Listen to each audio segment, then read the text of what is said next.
And we are joined now by GOP Representative Nancy Mace of South Carolina. Thank you so much, Congresswoman, for joining us. Lindsay, thank you for having me on this evening. So we'll get to your policy differences with the president in a moment. But first, I'd just like to get your reaction to the message that he delivered to the country as we reach this one-year mark since the global pandemic was declared.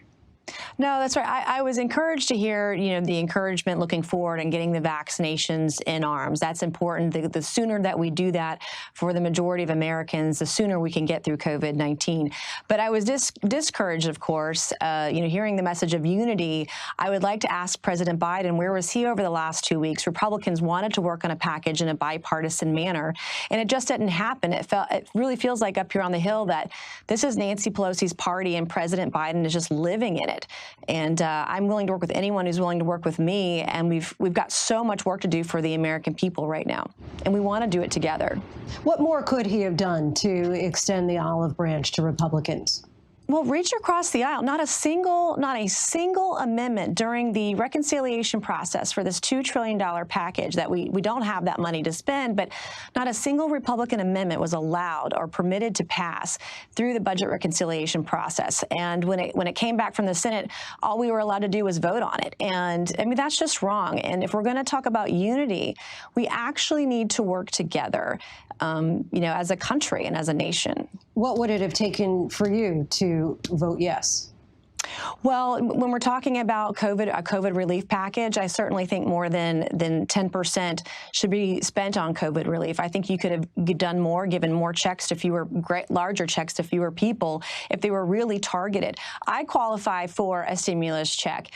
Do I deserve one? Absolutely not. I shouldn't be receiving one. People that haven't been affected by COVID-19, who are making significant sums of money, like $75,000 a year, that goes a long way.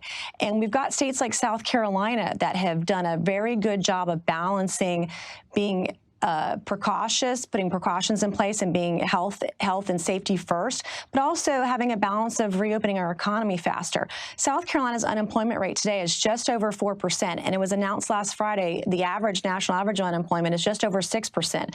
I think you could have done more with less if we were really targeted to the people who needed it in that package.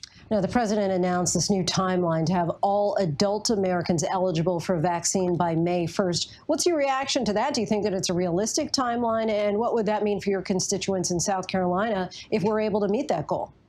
It gives me great hope and excitement for the future. As many people can get vaccinations in arms, that's great. But the problem is, I heard a lot about him taking credit tonight for a program that started under President Trump's administration. I don't know any other administration where we've seen a vaccination idea, go to market in 10 months. Usually it's 10 years. And the reason we've been able to get this program underway is because of its achievements. And again, when we talk about unity, if we want to appeal to people on both sides of the aisle, we've got to recognize the accomplishments of the Republican administration previous to his swearing in and look at it forward together. There have been great accomplishments over the last year, and the American people have been working hard, and Republicans and Democrats have been working hard to get through that. But I didn't hear that tonight. The president also touted the new COVID relief that he signed into law. You and fellow Republicans voted against it, arguing that it was too costly and didn't target relief. But polls show that the plan is widely popular among Americans, even among Republicans. What do you say to your constituents who are looking forward to this economic relief, regardless of the overall price tag? Well, my constituents really care about waste and abuse of federal taxpayer dollars, and this wasn't targeted. And only 1% of the COVID relief package, and I can't call it that, it's more or less a spending spree, but only 1% of it went to vaccinations. We've got to do a better job. I'm a single working mom, and my kids are still out of school. They're in virtual school right now. We don't have the option of going back to school right now. We have enormous needs, and I feel that pain every single day of hardworking Americans. And I'm trying to be that voice for those people. But we need to do more for those who've been really hard hit, businesses that have been shut down, and not just have this free-for-all. We don't have $2 trillion to spend today. But what's your reaction to hearing that? I believe it's more than 40% of Republicans support this bill. Right. When I'm looking at the numbers, when I see that almost $42,000 per taxpayer could have been delivered to taxpayers, that's a lot of money. And I know that taxpayers haven't seen that kind of return on investment. If you talk about every American, every adult in this country, it's the equivalent of giving them almost $20,000.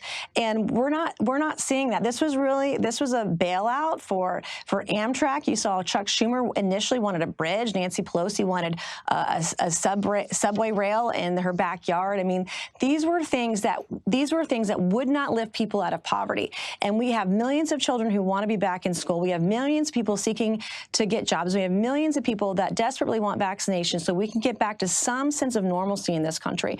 And that's where our focus solely should have been in this package. So just one last kind of devil's advocate kind of question, because I hear you saying that the price tag was too big. And you've argued that it cost too much and it didn't have bipartisan support. But under President Trump, in fairness, Republicans did pass massive tax cuts that also increased the deficit and had no Democratic support. So is there any hypocrisy in really decrying all of this spending, especially if it can help boost the economy as the country opens back up? I'll be the first one to tell you, as someone who's been very much an independent voice since being elected, that our spending issues are Republican and Democrat alike. There's absolutely no doubt about that. But I also know that our low unemployment rate previous to COVID-19, just over a year ago, in my district, because of the Tax Cuts and Jobs Act under the Trump administration, we had an unemployment rate just over a year ago of 1.86%. In the state of South Carolina today, overall, we're at just over 4%. So when we cut taxes, wages go up, there are more jobs, more job opportunities, and more Americans can live, prosper, and retire in the greatest country in the world.